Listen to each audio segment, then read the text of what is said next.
Being mindful is the practice of maintaining a non-judgmental state of heightened or complete awareness of one's thoughts, emotions, or experiences on a moment-to-moment basis, which can be extremely important while trying to understand and learn more about mental health. So let me welcome you to Mindful Thoughts. My name is Deloris, and I feel like my mission in life is to help break down those barriers around mental wellness by sharing personal stories, tips, and confessions of mental health to help us shine a light on mental wellness. So what are we waiting for? Let's dive in. Hey guys, I just wanted to jump in real quick before today's interview and tell you how excited I am for you to hear this episode today. Today I get to speak with Jacy, and not only does she share her story, but we spend so much time talking about, abusive relationships, setting boundaries, saying no, trying things that work for you, taking care of yourself, feeling your emotions, inner child work, learning about your brain, and knowing that mental health is a journey. There is so much that we talked about in this episode, and I am so excited for you guys to hear it. So without any further ado, let's go ahead and jump into today's interview with Jacy. All right. So I am so excited to have this conversation with you today. And I think with just jumping right in, we will start with your story with mental health. Well, I am so glad to be here and have the opportunity to share my story with everybody. So thank you for having me here. Oh, you're welcome. I guess I could do a high level overview, and then we can kind of dive into whatever pieces you want to kind of expand on. Okay. But my mental health journey was started in high school, but really before then, I struggled with anxiety from a very early age, like my 3, 4 years old. So that piece has always been there. Um, but then when I was in high school, I, in retrospect, know that I had depressive symptoms my senior year of high school, and then it progressively got worse in college. And I wasn't officially diagnosed until I was 20, so that was 9 years ago. Yeah. And that was a, a low point in that of being on medicine and that helping, but having medicine and not having therapy, and then it helping for a while, and then being in an unhealthy relationship. And obviously, that would make anybody's mental health bad, but when you already Yeah. have something, when there's already a pre-existing something there, it made it worse. So then I was just like, the medicine's not working. I quit the medicine. And then later I got out of the relationship and was back on medicine and in therapy. And that came probably from, so it's been a journey of highs and lows Yeah.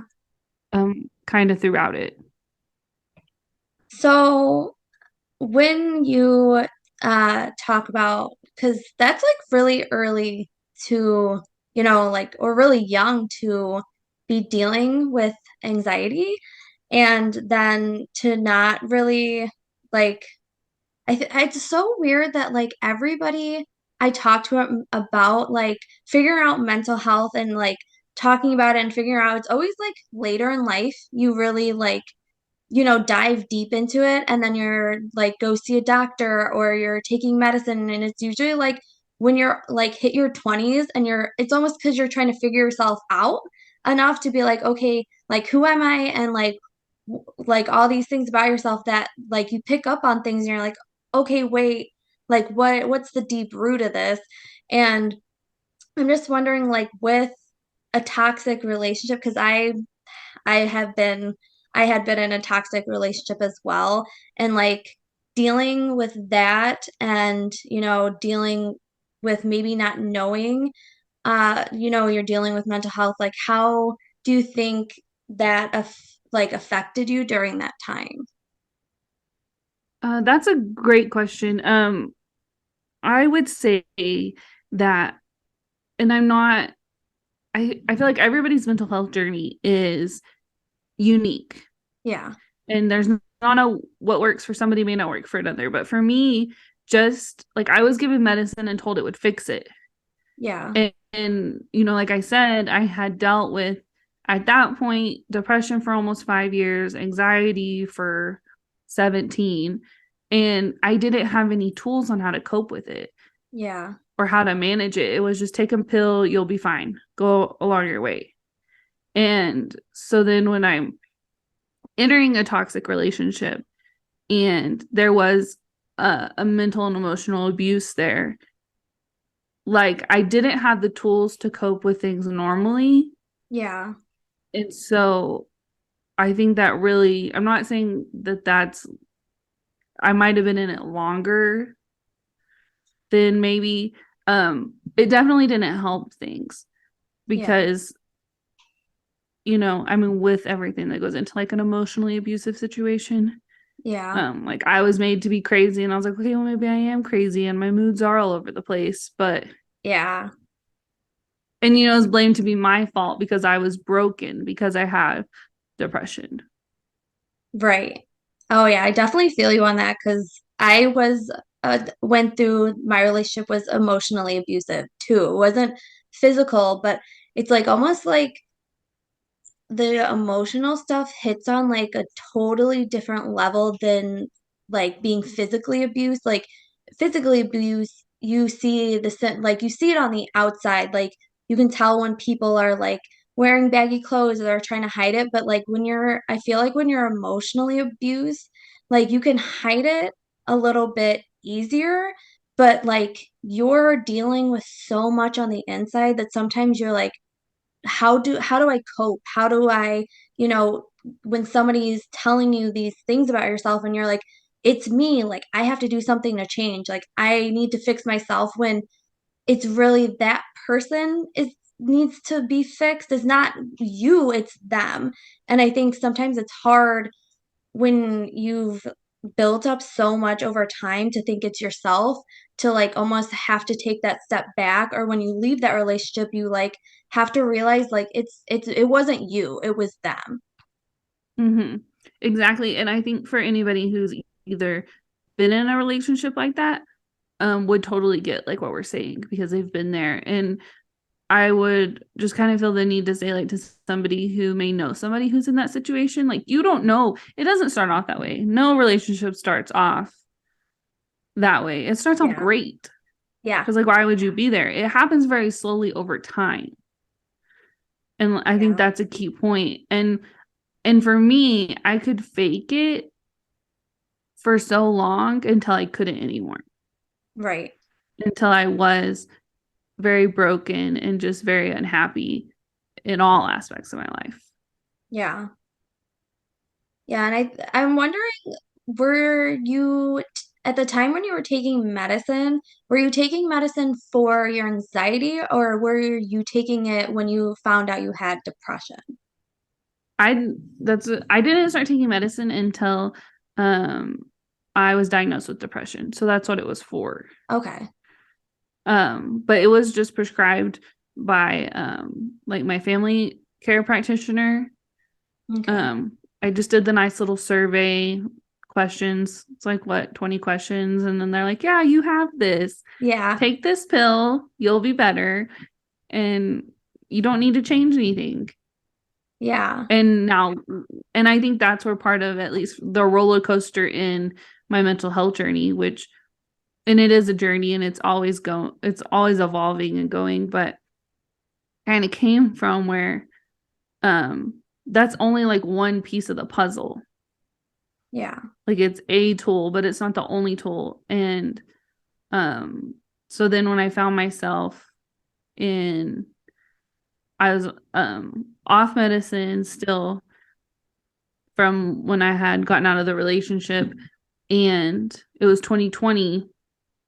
So 2020 was hard on everybody. But Yeah. but that whole spring through like going, and I'm a teacher, and so we were back to school in person fall of 2020, and my anxiety was through the roof because I mean it was fear everywhere. I mean the Right. whole world was in it, and so my anxiety was way higher, And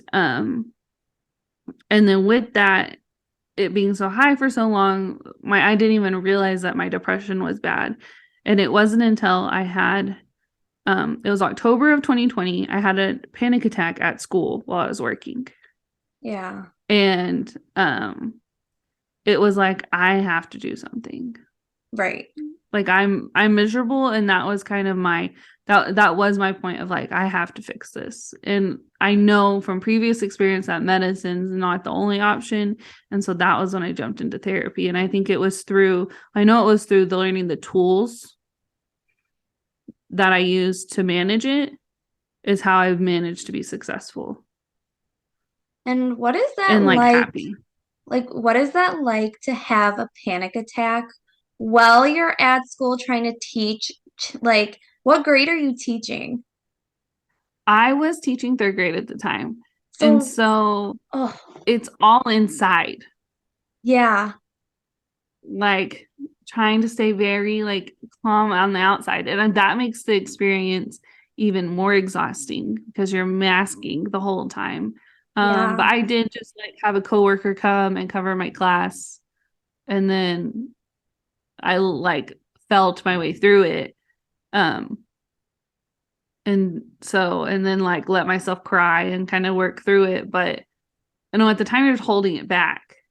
yeah, But then I through the first thing when I started in therapy was like from that moment and discussing it was discovered that I was so anxious that I was holding my breath a yeah. lot. And I had for so long had the habit of holding my breath that I didn't even notice. Wow. Like it was just normal for me to start feeling anxious and to stop breathing. Oh, And like I wow. wouldn't know, like it was normal. So I spent a good the first 5 to 6 months in therapy just being very mindful Yeah. of when I started to feel anxious that I needed to do like some deep breathing because I wasn't. Yeah, because that was like And I almost like, like your coping mechanism. Like, okay, now I'm feeling anxious, and without even thinking about it, you're like, okay, now I'm gonna hold my breath, and hopefully it goes away, and I feel better. but then you think about just on a biological level of it is like you hold your breath and then you're depleted of oxygen. So then that causes your brain to panic more of like, why are we not getting air? And so Yeah. it's really not a healthy, positive coping mechanism, but that's what I had Yeah. So you were like because, freaking yourself out even more. yes. And that was always my thing was I'd be like, I can't breathe. I can't breathe. When I know one's coming, I start saying I can't breathe. Like I feel like Yeah. I can't breathe.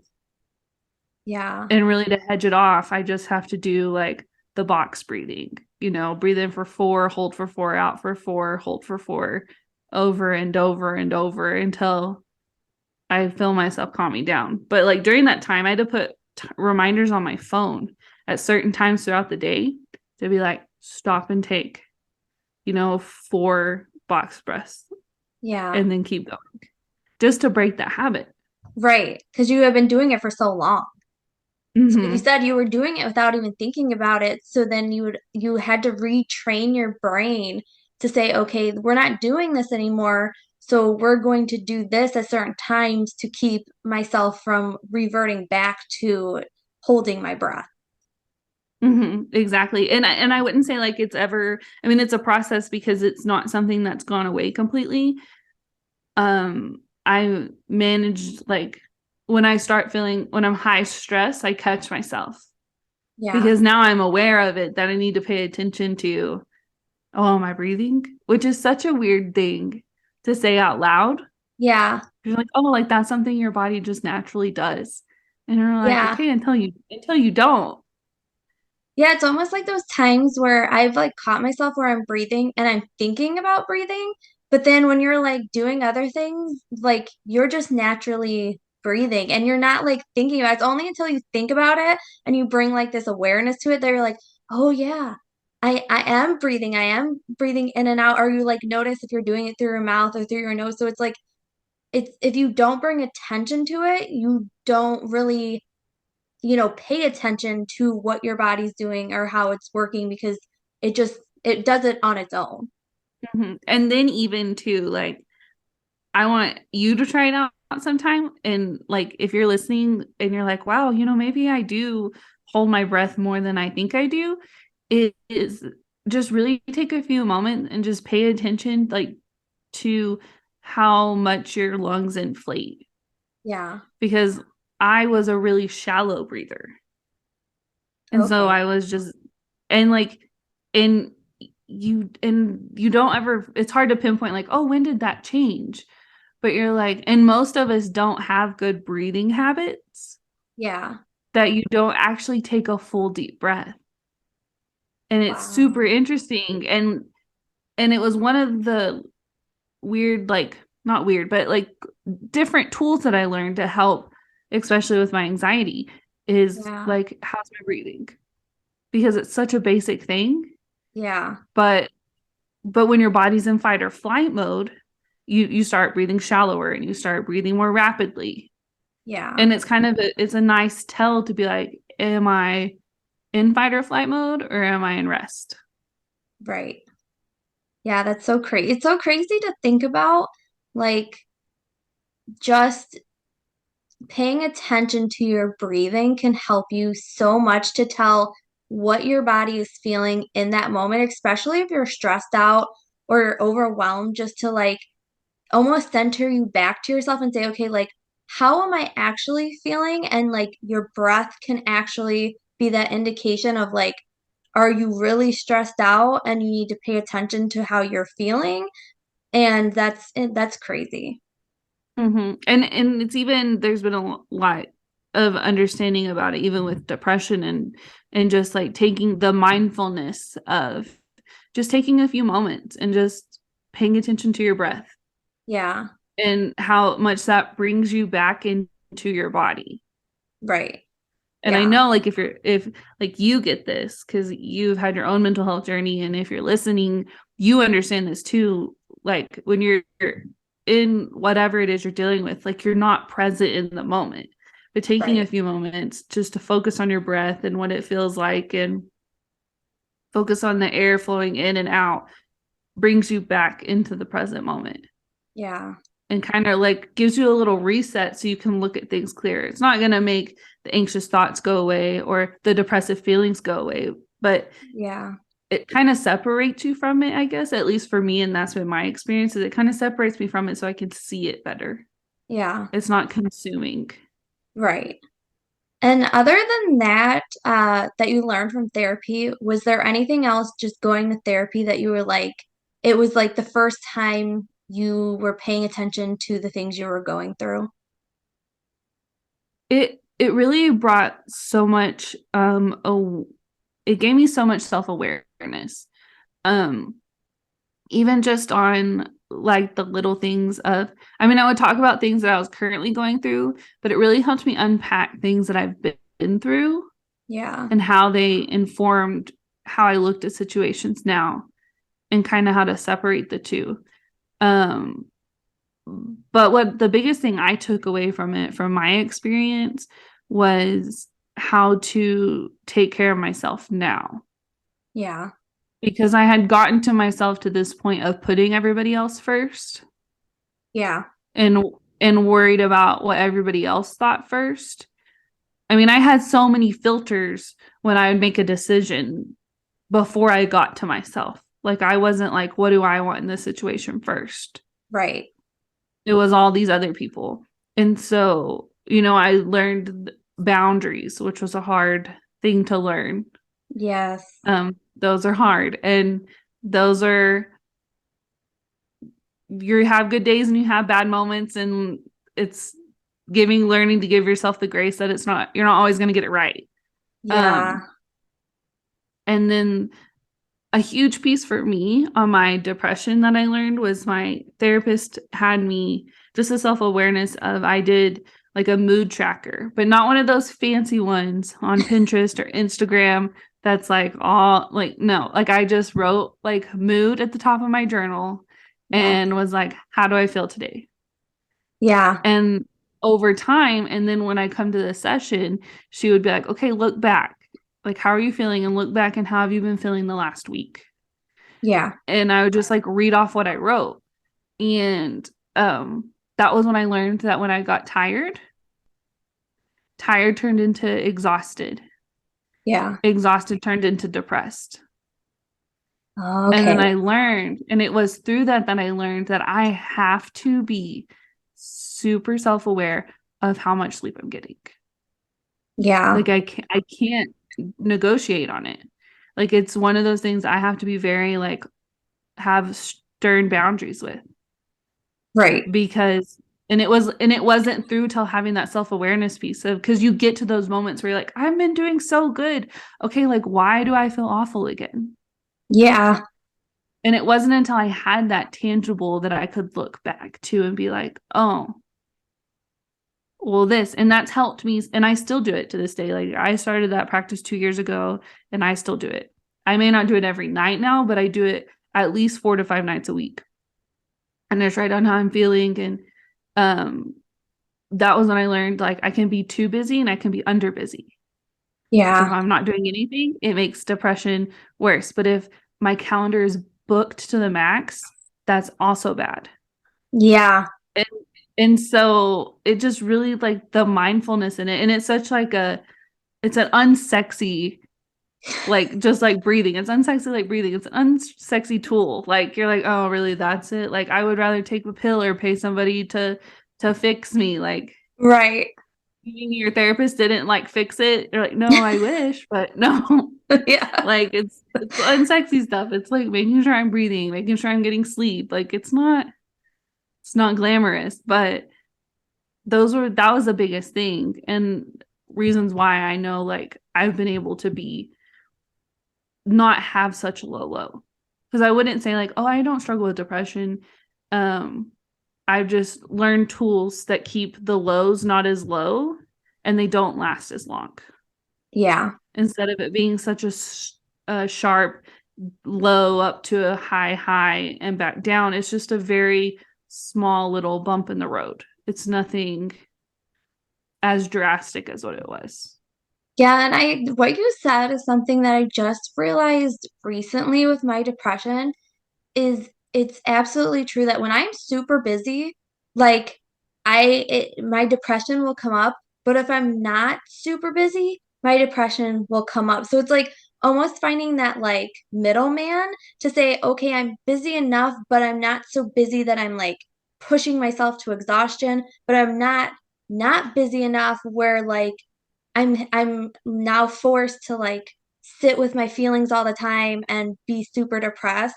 And it's like finding that happy medium to say, okay, like I'm just busy enough to keep myself going. And when I feel those feelings, like I feel them, but they're not as like intense or they don't last as long as like you said, you like find that way to just kind of coast.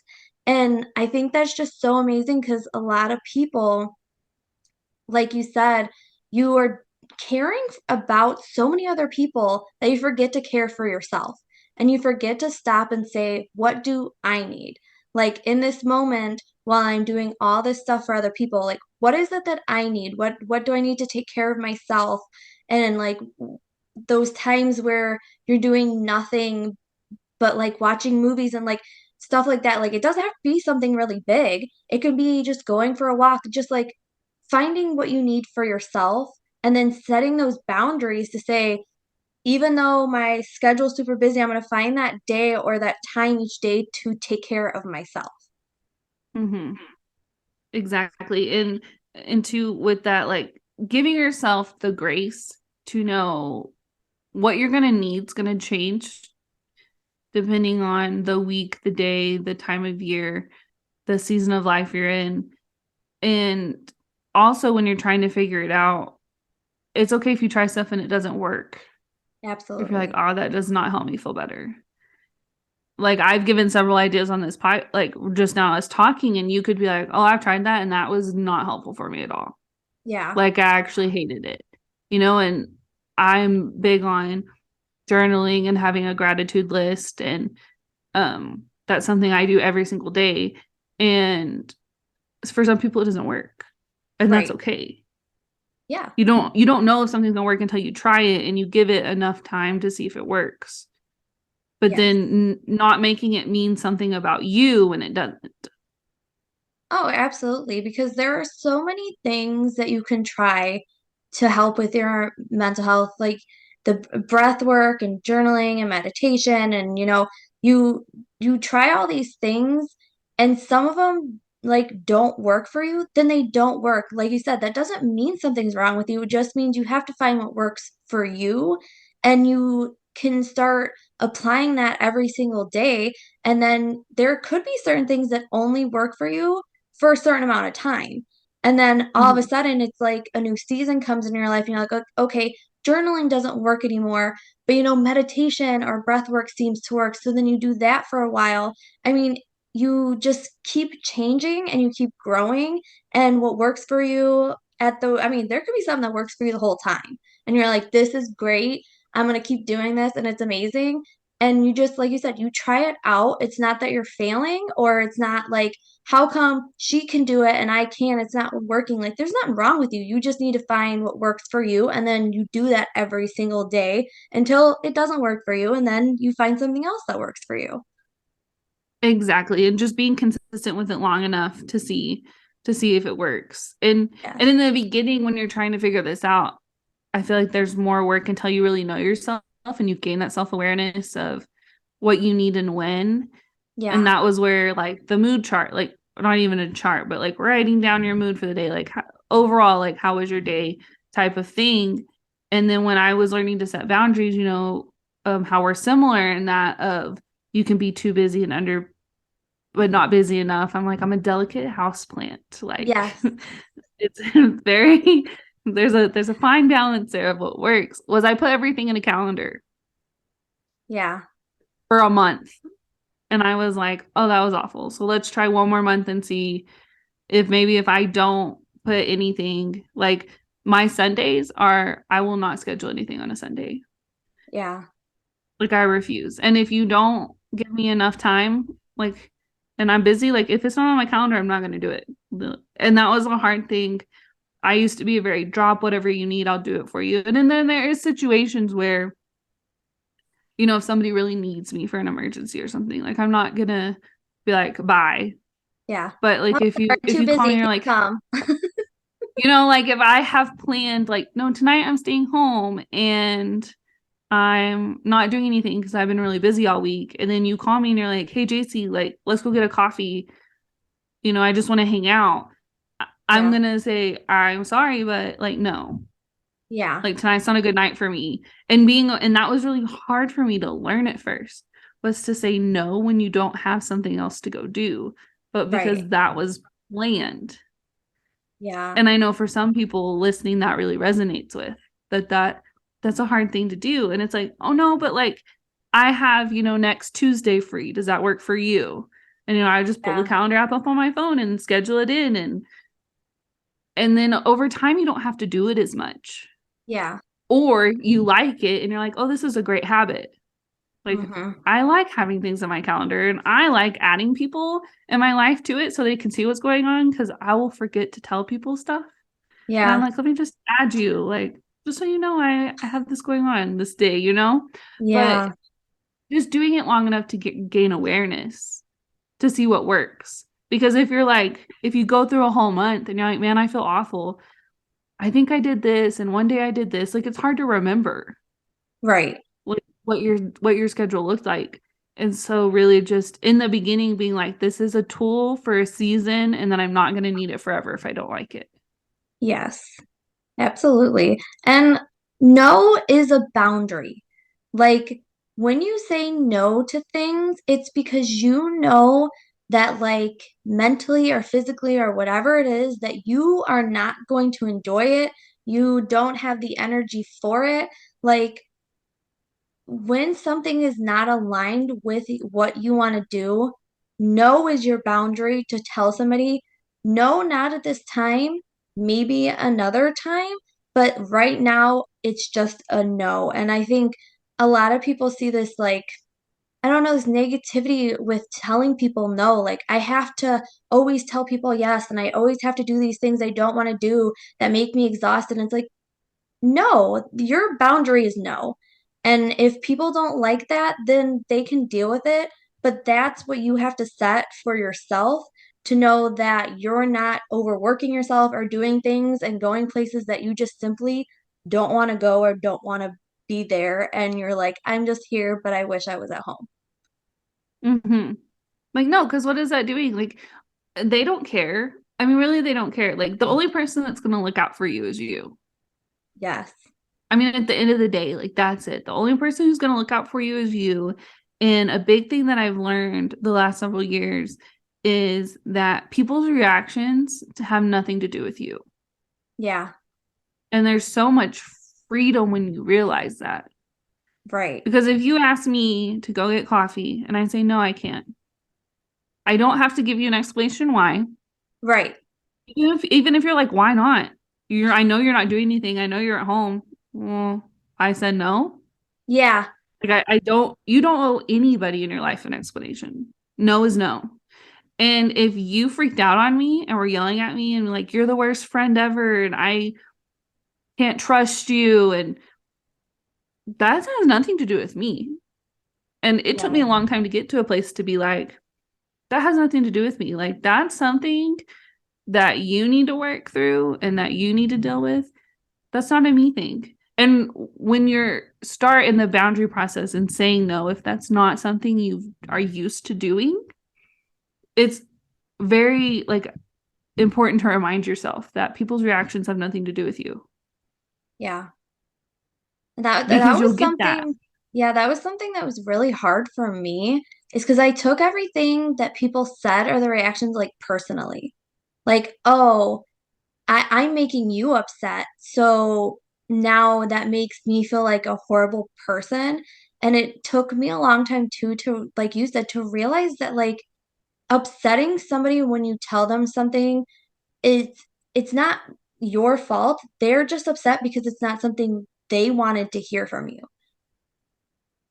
Like Exactly. they want to do what they want to do and they want to tell you what we're going to do or how you're going to feel, and like when you like throw something at them that they don't like that's not because of you, that's because of them. Hmm. Exactly. And two, like while we're talking about boundaries, is, people's reactions don't have anything to do with you. And the only person who's going to look after you is yourself. But like, you also like don't have to explain anything. And you said something there that was so key, but also I'm like, it's losing me because there's so many good things. I'm like, yes, she's on it. Yeah. But, it's just, it's a huge part. And it's the most uncomfortable part. But Yes. I was like with you that I got my self-worth from what other people thought of me. Absolutely. I mean, from a very young age. That was my motivation for everything, was I wanted people to think that I was good. Yes. And it there's freedom in when your self-worth is not dependent on somebody else's opinion. Because why would you put it in something that you have no control over? Yeah. Just like you don't have any control over how people are going to react. It's not your responsibility. You have no control over people's opinions. So why are you going to give them your self-worth in something you can control? Absolutely. Yeah. Because you think like you have, for some reason, there's a lot of us that just think we have to make everybody else happy. And like what we want to do to make us happy takes this like back burner approach where we're like, no, we'll just keep making everybody else happy while I'm unhappy. And then you almost get to the point where you're like, I am so unhappy that like I have to make a change. I have to do something that is going to change how I feel, because you'll notice too, I think that you'll lose almost like you could start losing friends and stuff like that because you're always trying to do everything they want to do to make them happy. And then when you decide to make yourself happy and they don't like it, they're like, oh, that's when the you've changed comes in and Mm-hmm. you've changed too much and you're just a person that I can't get along with. Like, no, I'm actually doing something for me now and you don't like that. Oh yeah, no, like that is such a good point because people don't like it when you change on them. Nope. And They want you to again, stay the same. Exactly. And I don't think that most of the time, I don't think that comes from a malicious place, because I am one of those people that I have a firm belief that everybody's trying to do the best they can with what they have. Yeah. Even people, when you're like, really, that's the best they could. I mean, like, with what they have, that's the best that they can do. That's what they know to do. And our brains, just as human beings, are wired to keep us safe. And the only thing that our brain knows is safe is the known. Yeah. And it doesn't care if your known is miserable. It's what's known, it's safe. Yeah. Because your brain's very like black and white. The part that keeps you alive is very black and white. It's like, I don't care that you're miserable. Like, that means nothing. We know what this is. We know what to expect. This is safe. Yeah. The emotional side of your brain's like, but we're miserable. And you almost have to kind of, I heard once somebody talk about how your emotional brain, and you have to look at your emotional brain and like your logical side of your brain in like a car together. And everybody thinks that the survival brain is the one driving, but it's really the emotional brain. Yeah. And you kind of have to, when people are setting boundaries, and sometimes we're like, oh, that's different. Like, I mean, I'm sure people have told you no, and you're like, oh, that says something about me. But like, does it? Yeah. And so when you set a boundary and you change and people react negatively to you, and they're like, oh, you changed and you're different. And like, well, no, I'm just kind of standing up for what I've always wanted to say. But like, that's their emotional brain being like, you're taking us into somewhere new. And I Yeah. want to stay safe in what's known. And getting to a point where you're okay, like, if I set this boundary and people don't like it and they walk away, like, I have to be okay with that. Yeah. And I think that's very scary. And you talk about how, like, you mentioned how you like put people first, and you put people first, and then you're really unhappy. And, like, we could say like depression's there. And, you know, you're like, you just kind of have to get to a point where you're okay, I'm going to change. If I lose people, the people who are meant to come with me are going to come with me. And if not, that season that those people are in my life is over. Yeah. And sometimes that could be family, and that's okay. Yeah. And it can be scary to change. Like, not, and it's like people around you will see it, but I don't think the people around you, or even like your family, realizes how scary it is for you to finally like say to yourself, I need to change. I need to do something for me. I need to like go to my doctor, or I need to go to a therapist, or I need to start taking medicine, or like it's terrifying. Like, when I first started dealing with depression and my anxiety, it was terrifying. Like, I was so scared to acknowledge what I was going through that I just wanted to like push it down and hide it. So when you decide to do that and take that step, it's going to be that fear of the unknown. Like, I don't know where this is taking me, but I'm going to decide to take that. And then it's almost like realizing that, like, while you're on this journey of finding yourself, all the people around you are now scared because there's a fear of the unknown of what you're doing because that's not normal to them.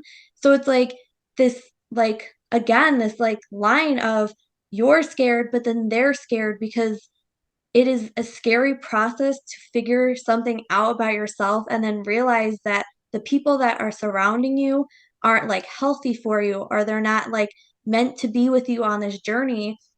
And it's terrifying to lose people that are with you and that you love and care about. But there's almost that moment where you have to say, this is probably the healthier outcome, where you walk out of my life, but now I'm making room for people that understand what I'm going through, that want to care and love on me and come along with me on this journey. Exactly. Yeah. And I like that you speak to that. It is scary, because it is, like, it's scary. It's scary to be in that moment when you hit that point where, because you do have to hit a point where you're like, I can't do this anymore. And you've been miserable for a long time when you hit the point of like, and when you're down in depression, is like, it's very real in the sense of like, you don't see the light. a lot of times. You're like, this is it. Like, this is my life of panic attacks all the time and being miserable and not feeling any emotion at all. And you're just like empty and you're like, doesn't matter. Yeah. And it's real.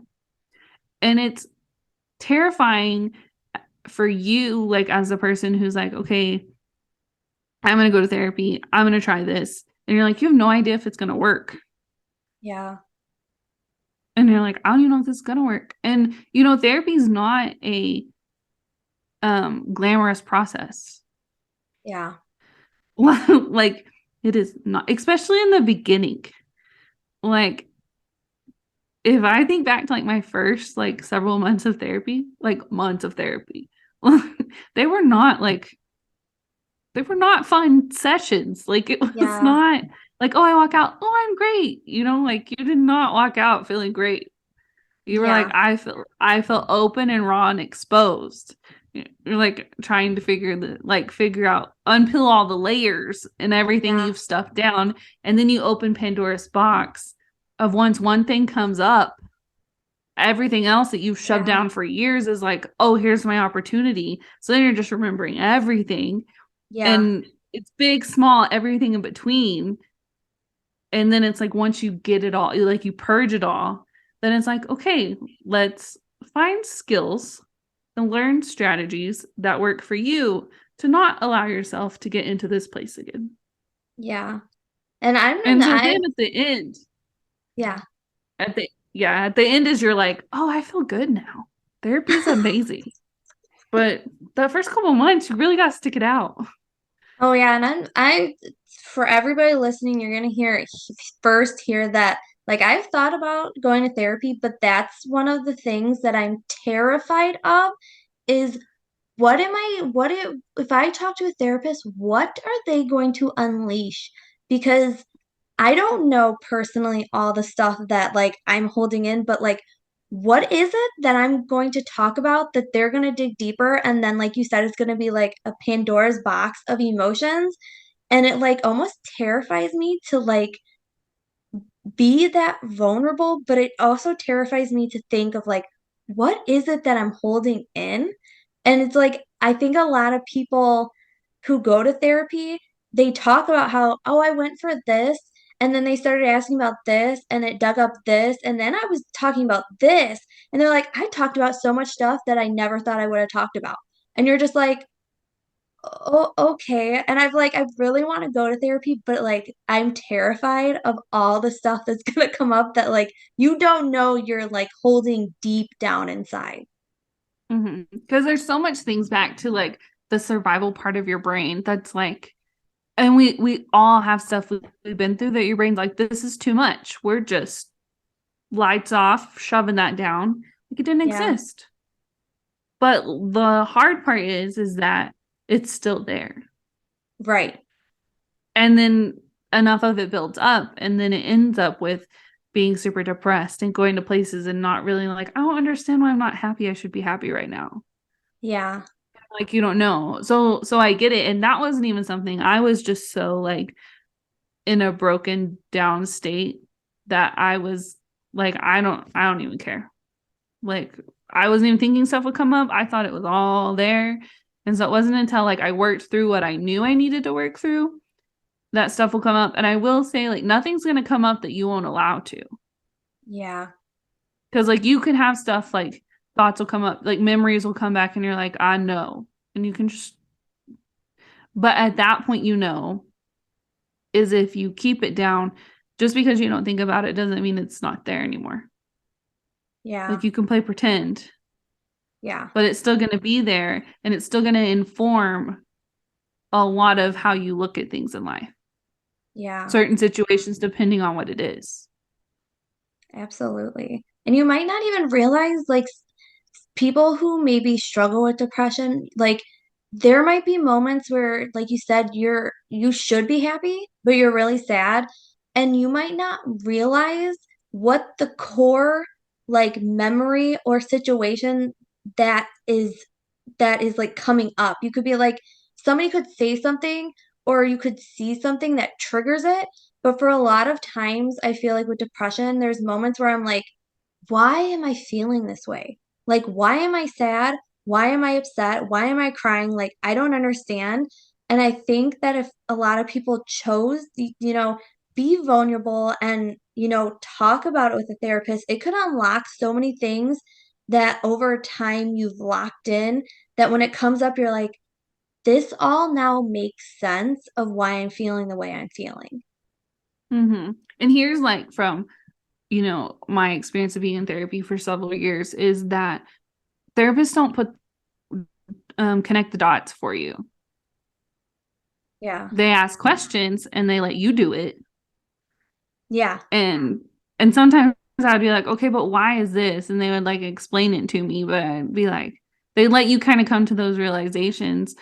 And some things that come up aren't like, oh, we need to dive deep into this forever. You just needed to say it out loud.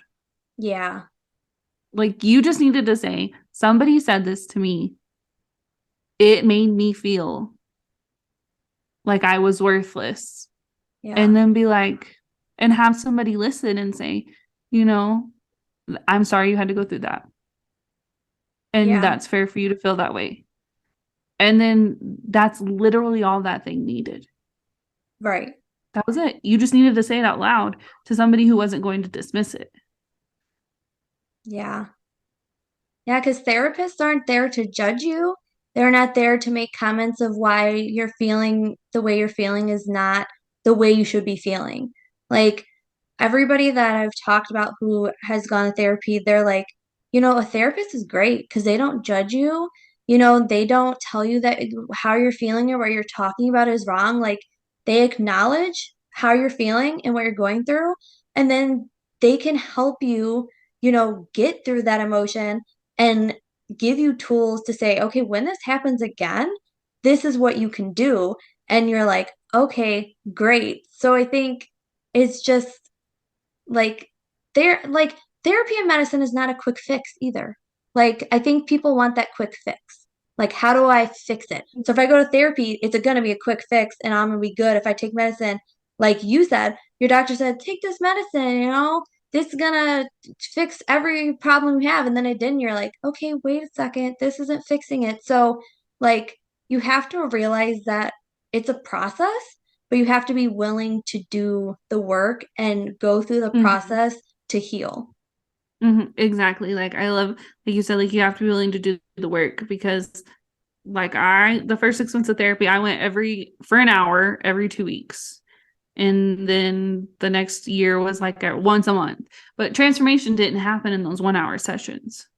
Yeah. The transformation happened when they were like, okay, let's try these tools and try it for 2 weeks and we'll come back and talk about it. Yeah. Like I had to show up every day for 2 weeks being like, I don't know if this is gonna work, but here we are, we're gonna do this. And some stuff didn't. I come back and be like, I don't feel any different. Like I don't see the point in that. And they're like, okay, like let's not do it. There's way more tools out there. Let's try this. Yeah. And but like you have to be ready to show up for it, that it's gonna work. And to that, that's where in my personal experience, medicine and therapy were the best combo. And I'm still on medicine. Yeah. And and that's fine. And I've gotten to a point because I know some people are like, oh, okay, I got through therapy. I want to get off medicine. I don't need it anymore. And like for some people, that is their story. But for me, it in my journey with therapy was it puts it in a situation where like I could deal with it and learn to cope with it. Yeah. Like it makes it manageable. And I'm Yeah. like having a chemical imbalance in your brain, like you can't control that. It's fine. Yeah. Like it is what it is. Like thank goodness for modern medicine that there's stuff out there that can help us. But Yeah. and there's no shame in that. And that was something that took me a while to get to because I was like, no, I'm just going to be on medicine to get through therapy and then I'll get off. Like I need it to just quiet it down enough for me to be able to learn tools to deal with it and then Yeah. we'll get rid of it. And then because I see a psychologist now like for my medicine and he was like, why do you want to get off? He's like, I'm fine with it. If that's what you want to do, cool, but like why? And then I was like, Yeah. well, I don't really know because I don't want to be on it forever. And he was like, okay, why? Like, you people in the mental health space and your favorite question, Yeah. like, quit asking me why. And I was like, well, I mean, I don't really know. And like it always, like, that's the one thing like about therapy that it really helped me approach, and even in my conversations with people, is it's like, what's really the root of it? What's the story that you're telling yourself? Yeah. Because that's ultimately it. Like, what meaning are you giving it? Because we get to assign meaning to stuff. And so in that conversation with him, I was like, well, I'm weak if I still need this. Like, I'm not healed. I'm not healed. Yeah. I'm not fixed. And Yeah. he was like, oh, so you're broken? I was like, well, no, I'm not broken. I'm just not fixed if I don't get off of it. And he's like, okay, Yeah. well, the opposite of being fixed is broken. So, and I was like, well, shoot, you have a point. That's fair. Right. And, like, coming back to like being scared of like what's going to come up in therapy, because you don't know what's down there. And you really don't. Like, none of us know what's buried down in there till it comes up. Is It's never normally the memory that's causing the issue. It's never the thing that happened. It's what meaning you gave to the thing that Yeah. happened. And the worst Yeah. part is that a lot of our core memories and the way we look at life is done by the age of 7. Wow. So your child self has informed, is making the decisions on how you view the world. Wow. That's crazy. And so you're like, oh, okay. So then you just, like, you can't take stuff as facts. Like, you really have to question it. Like, why do I think this? What's the story I'm telling myself? I mean, like coming back to being a people pleaser and putting people first is because you thought at a very young age to get love. Not that anybody even told you this. You're just like, what you were observing, decided, oh, well, people are really proud of me when I do this. So that's the only way for me to make people proud of me and love me, is if I do what they want. Yeah. Okay, as adults, you're like, that literally makes no sense. Like, why would I do that? And you're like, okay, well, 4-year-old, 5-year-old brain that's perfectly logical. Yeah. And then you're like, why am I so miserable? Well, because you've grown up and some of your reasoning and the stories you're telling yourself have not. And so a lot of times you have these memories and stuff that's repressed, but it's really like, what meaning did you assign to it? And having Yeah. to like unravel that and be like, okay. And really, like, as woo woo as it sounds, that 7-year-old version of you, you're like, it's okay. Like, we're okay. I promise we're safe. And it's normally that person that's scared of like, of what to do next. You're like, I got you. We're going to be fine. Yeah. And like with that, like, talking about like our brain being the same as norm, like I talk to myself a lot of like, it's okay, brain. Thank you for keeping me safe. Yeah. But you have to trust me. We're going to do this and it's going to be fine. And that doesn't mean the fear goes away, but we're like, we're doing it anyway. Yeah. Like, it's like, and kind of looking at that. And that's how I've made not friends, but acquaintances with like my depression, I guess you would say. Cause like, I'm not going to hang out with them, but like, I'm like, okay, what are you trying to show me? Yeah. Because like I said, like circling back to being too busy or being under busy, it comes up. I'm like, okay, what are you trying to show me that's not in balance in my life right now? Yeah. Like, what's not working for me? Like, thank you. Like, you can go away now. But like, I see you, and like, what are you trying to show me? And that's when I start like reflecting back, and you're like, oh, okay, it's this. Yeah. Instead of it being like you're not a victim to it anymore. And I had a victim mentality to it, that I was trapped in it and I had no control over it. Yeah. And now like I have tools to cope with it, but it still comes up, but it's like, okay, what are you trying to show me? And the same with anxiety, when I start getting anxious, because I still deal with it. I have more days in between where I don't really, but like it comes up. And Yeah. a lot of times like it'll show up first. And I'll be like, man, I'm feeling really like on edge today. Right. And then I'm like, okay, why? Why am I feeling really on edge today? Like, why am I feeling very dysregulated? And I can look back and be like, oh, well, I've been really busy, or I have several big deadlines coming up, Yeah. and I haven't been managing my time well. So it's like, okay, like I need to do this. Or I'm telling myself me getting that thing accomplished means something about me. Yeah. Yeah. And so you really just gaining that self-awareness with it, and not being like, ugh, I have a panic, like I'm feeling panicked again. Like, why is this happening to me? But being like, okay, like what is it trying to tell me? Like, what is my brain trying to tell me is not working? And I love And that like, because you're giving it, like, you're acknowledging that feeling. And a lot of us don't want, like, when you're anxious or when I first dealt with depression, I didn't want to feel the feelings.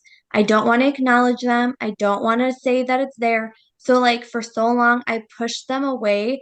I'm like, I'm just going to tuck you away. You can just keep going back behind me. And there's at some point where you've done that for so long that, like, your body starts physically telling you that you can't do that anymore.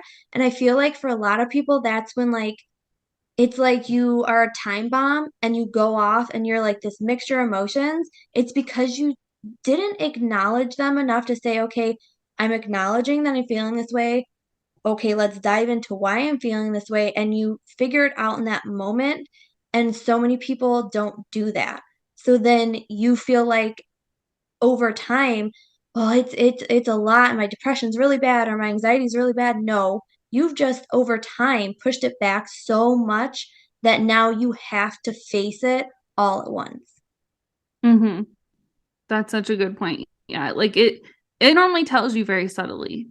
It's kind of like a knock at the door. Like it's very quiet. And then it like gets a little louder, and then it gets a little louder. And like eventually it's gonna knock the door down. And it's like, okay, like I'm here now. Yeah. You have to deal with me. And we feel like it comes on all at once. But if you look back, you're like, oh, I just wasn't paying attention. And Yeah. so then that's where I feel like the self-awareness piece is just so crucial, because then you catch it earlier. And I'm not saying I catch it the first time every time, Yeah. because I wasn't having any issues with my anxiety for like a couple weeks. And then I just had one a few days ago where I was like, I woke up and I was like, man, I'm really dysregulated. Like I'm on edge today. Like, and like you said, like it building up and turning to a blow up. Like I always remind myself that with myself and with others. Like if somebody blows up at you, it wasn't that one thing. It never was that one thing. Yeah. There's not no sudden trigger that makes you explode on somebody. It's a lot of things that built up over time. And like Yes. that's finally what busted. And that's a healthy perspective too, just to keep with your interactions with other people. Is Yeah. like don't take it personally when somebody loses it on you. Just like how their reactions don't mean anything about you when you say something. Like if they flip out on you for no reason, again, that has nothing to do with you. Like that's on them. Yeah. If you're Yeah. like, why did that person just yell at me? Because we've all had that where people like flip out on you and you're like, that literally made no sense to the situation. And you're like left really Yeah. confused. And I used to be reactive and be angry back. Like, why are you blowing up at me? Like, but now I've learned to be like, okay, I don't know what you're dealing with. But when like you're ready to talk civilized, like I will talk to you. Yeah. But like I'm not responsible for your emotions. So go figure that out. Uh, Like yeah. it kind of have to be. And some people look at you because that's not a normalized way to be. Like, wow, you're so rude. I'm like, I'm not gonna apologize. I didn't do anything wrong. So Yeah. like I'm not like I will own up if I was being a jerk and set you off. Like I'll own it. Like I'm sorry. Yeah. And there are times like when you do because you're human, and it's always people you love the most that are on the receiving end of you blowing up. And I'm Yeah. like, I heard it. I heard it. I'm always like, I heard it. I heard how it came out. And it's always like, for me, it's the tone. I'm like, I heard how it came out. I'm sorry. Yeah. I'm dealing with this right now and I'm not actually dealing with it. And so it came out. And I'm sorry. That was not at you. Yeah. You know, like you kind of do, but it's just like it does. It just shows up. And that's where figuring out what way is best for you to gain self-awareness is so key. And there's also going to be those times where you say something to somebody and they do blow up, and then you say, I'm sorry. And then they come back and they're like, you know what? I'm sorry. This had nothing to do with you. I had all this stuff that happened and I was having such a rough day. And like, I just took it out on you. Like, you just said that one thing and it triggered me. So like you said, that's still realizing that had nothing to do with you. That person just was building up so much stuff that you just said something sarcastically and that was it. They were just like, that was throwing all the stuff on the pile and it collapsed on them, and that's how they dealt with it. Mm-hmm. Exactly. It's just like if it just comes back to that whole you can't control other people's emotions, so you can't make them responsible for your feelings and Yeah, how you're feeling. Um, but the same is true, you can't make yourself responsible for theirs. right. Yeah.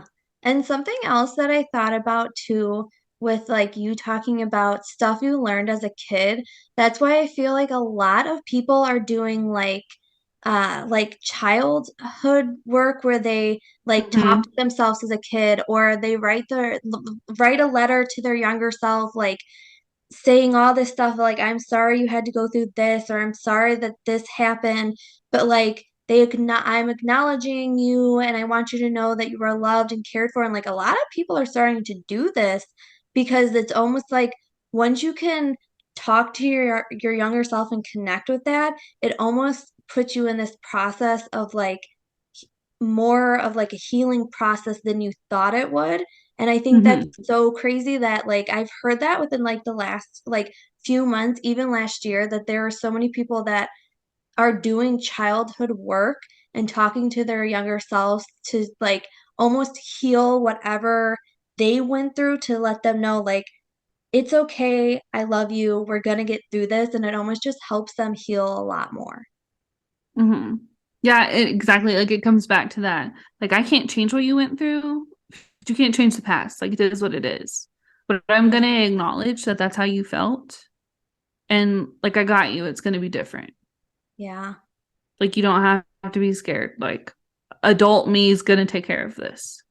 Yeah. You know, like I'm gonna take care of you now. And that just comes back to that's when like I feel you start diving into the mental health world and really understanding how your brain works. And when I learned that most of your view on the world is decided by 7 years old, you're like, why is there a little kid in charge? Yeah. You know, like it explains so much. And it allows you to take the blame off yourself of like, oh, why am I getting these thoughts? And like even blaming others and in your life. And you're like, everybody's doing the best they can with what they have. And you can always go back and learn it. And one thing I know, like with all the inner child work, because that is a big trendy thing right now, is that if you struggle with positive self-talk, if you have a lot of negative self-talk, a lot of people I've talked to have done it where they've gotten a childhood picture of themselves and like put it on their mirror or put it on the lock screen of their phone and they're like, okay, say that to her. Yeah, because you would never say that to a child. Like So the then things like you why are say to you saying yourself, yeah, the things you say to mm-hmm, yourself, you would never say to a little kid.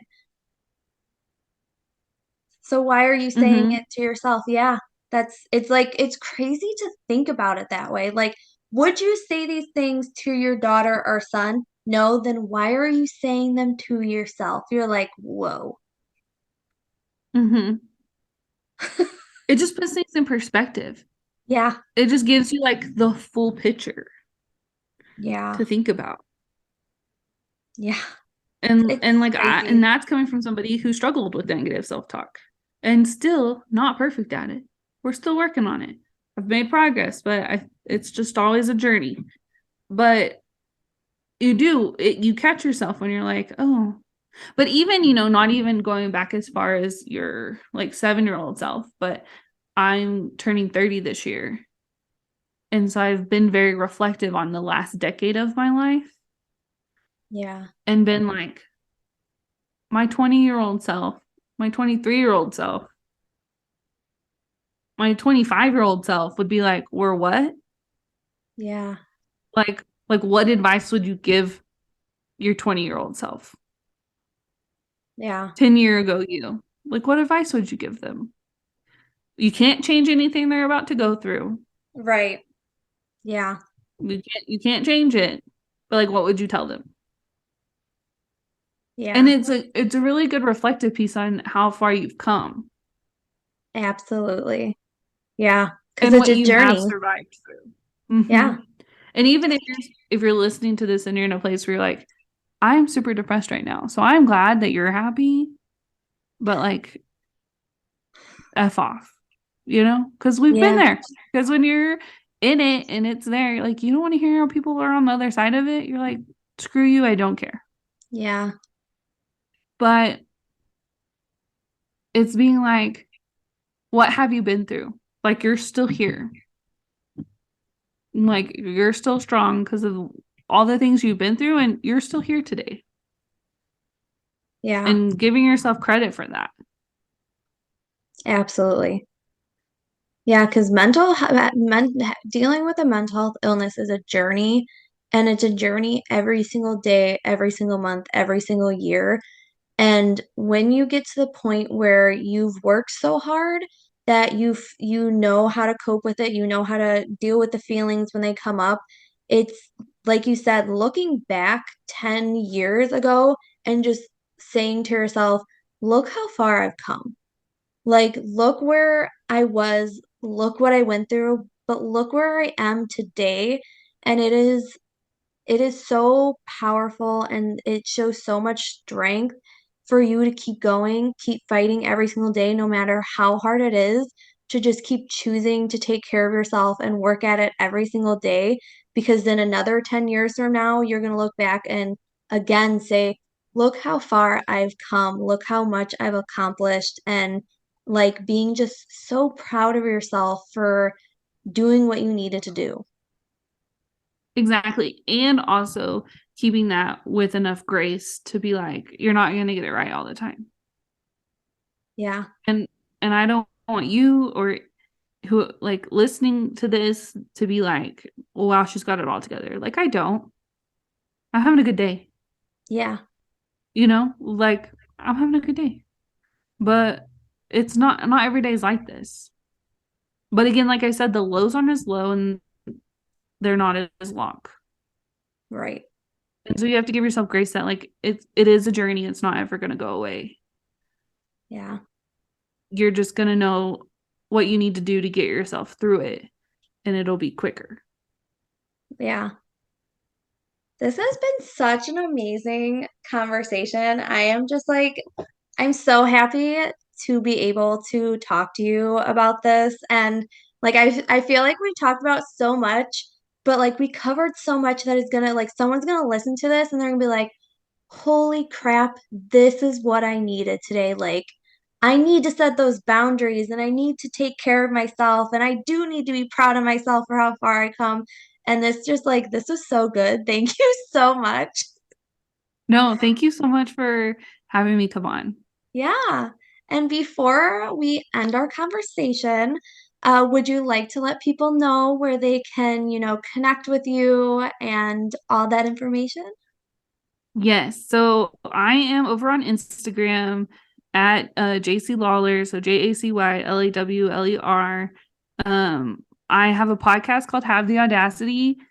So if you vibed with today, like pop on over and check us out. I'm anywhere that there are like you can get your podcast. It's everywhere. But it's called Have the Audacity, and it's all about what we talked about, this mindset and tactical things and tips that you need can do to show up and live the life that you want to live. Yeah. And it is a really good podcast. I listen to it when the episodes drop, And there are some episodes I listen to and I'm like, dang, yes, I need to apply this to my life. And this is just so amazing. And it does. Like, there has been some episodes where, like, after I've listened to him, like, have the audacity to do what, like, that episode told me to do. Yes, exactly. Yeah, that was where the name came from because I always use that phrase like, oh, they had the audacity to do that. And I'm like, okay, we're gonna flip this. Like, Yeah. why not have the audacity? Yeah. Because people don't do that. Like, why not be brave enough? Why not have the courage to have the audacity and do what you want to do, no matter what anybody else says about it? Yeah. It doesn't matter. Yeah. And so I'm so that makes me so happy that you vibe with it because it really just was something on my heart. And I know like you get to, unless you're doing an interview, like I'm sitting in my closet by myself Yeah. talking, like picturing that we're having conversations, but you're by yourself just talking. So sitting on my closet floor. So I really appreciate that. So now when you're listening to it, you're gonna have a whole new like mental image. You're gonna be like, wow, she's just chilling on her floor by my shoes, like chatting it up. But Yeah. no, I'm so glad that you vibe with it. So yes, like please come check me out. I'm over on Instagram. I will have links there because I have a website coming up. It'll be www.jacylawler.com.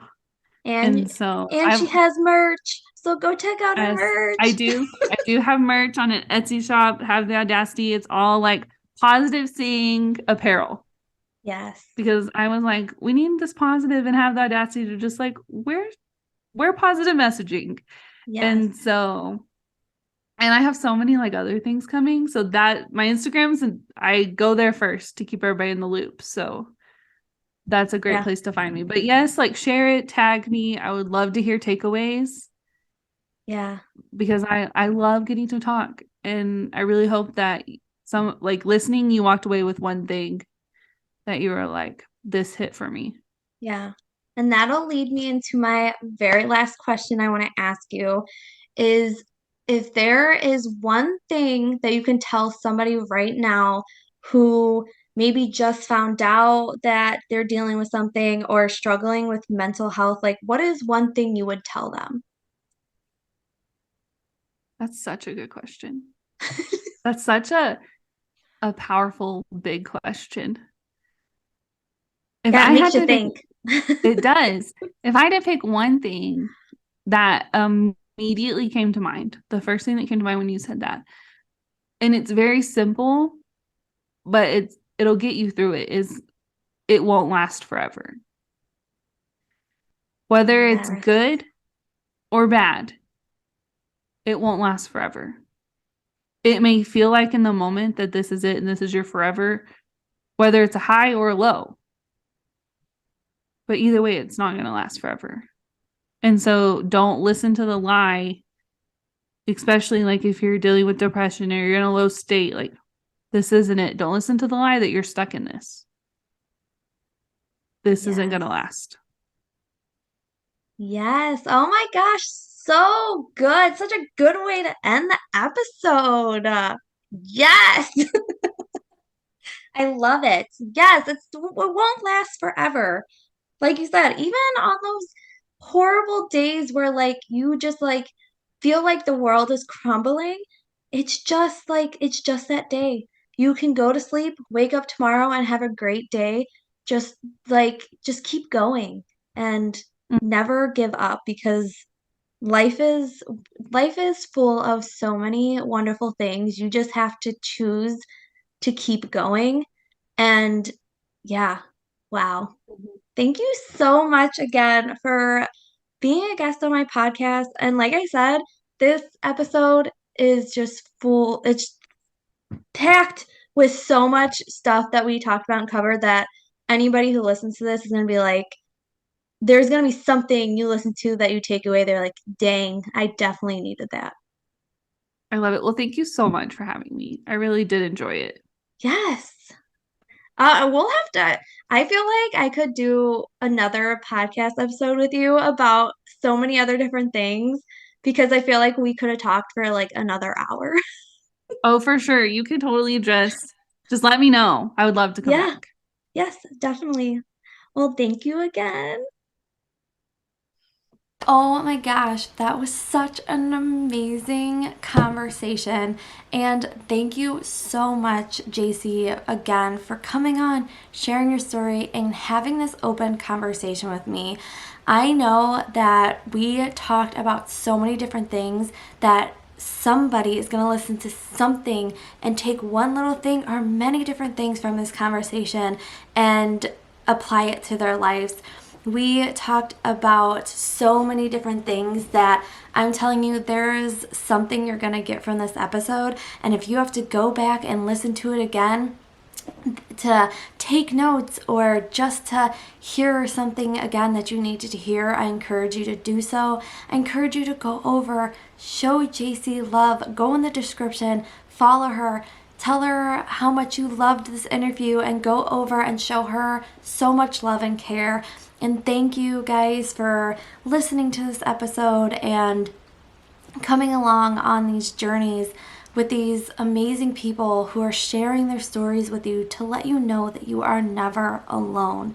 So again, thank you to Jacy for an amazing conversation, and I hope you guys enjoyed it as much as I do, and I will talk to you again real soon. Thank you so much for listening to another episode. And you know what would be so amazing? If you shared, left a comment, and liked this episode. Any type of support and love for this podcast is going to help it grow more and more every day. I'm so grateful to have you here, and I'll talk to you again soon.